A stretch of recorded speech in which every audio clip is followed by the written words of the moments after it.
It's Billy, the Knotty Professor, and today I'm going to show you a definite favorite of mine and of the folks that follow me on Facebook. It's called the Geisha Knot. I got it off of Linwood Darkis YouTube channel, which is Who Sees This, all one word. Man is a genius when it comes to tying ties, but everybody who has ever seen this knot just loves it. And I'm going to show you how to do it. He called it the Geisha Knot because of how it looks like the two different little parts of the back of a geisha's outfit, kimono, whatever you want to call it. I think it is a sharp looking knot, and it does turn heads, and it's a conversation starter if you're in a business where that's an important thing. This knot is definitely one to wear. It's a little involved. It's a very hungry knot, so follow along. And again, it's a video, so if I'm going too fast, feel free to pause it. I'm going to take this down. I'll be right back. Alright, so definitely, guys, start by popping that collar. And we're going to put the tip of our blade, the point, right at the belly button. I'm a short guy. I'm only 5'6", 5'8" if I spike my hair, so... if you're a larger guy, you may want to shorten this up. Wear a vest so that the shortness of your tie doesn't show, because the important part is the knot itself. That's what catches people's eyes.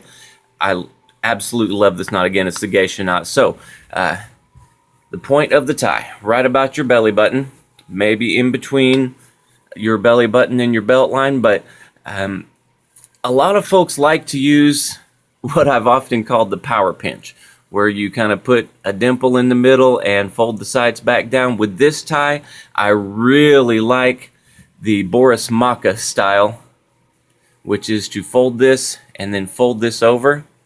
See how that works there? It makes kind of an opening here that is so cool, especially with this knot. So we're going to bring the tail over that, as always. And instead of going up through the middle or anything, I like to shorten this because, like I said, it's a hungry style knot. So just around the back and straight around the front, up through the middle. And again, if I'm going too fast, this is a video. Pause it, catch up.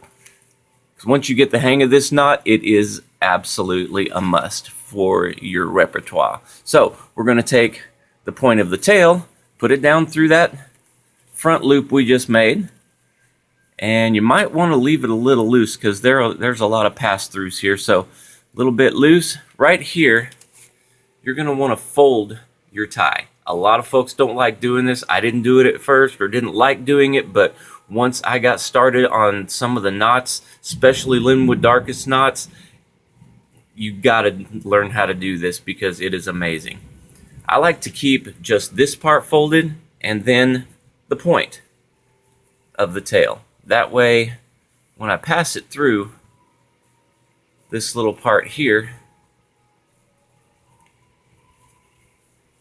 and I'm holding steady on this folded part down here, it just kind of works itself in. So, we've got our first part of the Geisha Knot.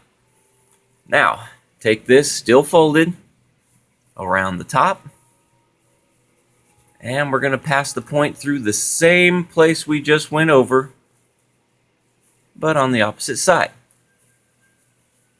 So we've got 2 out of 3 loops here. Still folded up through the very first front loop. Might have to dig around a little bit, but it's there, I promise. And pass it up through. See, we don't have a lot of tie left right here. This is why we kind of do our tightening up. Use the first vertical to tighten up the first horizontal. Use the first loop to tighten up the vertical. Hopefully you guys can see this. Use the top knot to tighten up the first side, and use the last side to tighten up the top. And then you can use the tail to fix this to your liking. Okay, so now, once you've got it straightened out, hold on to your pinch, tighten it up, bring your collar down. And there you have one of my personal favorites, the Geisha Knot. Work with this, have fun with it, And remember, if you gotta be naughty, do it with tie knots. They're so much fun. Have a blessed day. Don't forget to subscribe.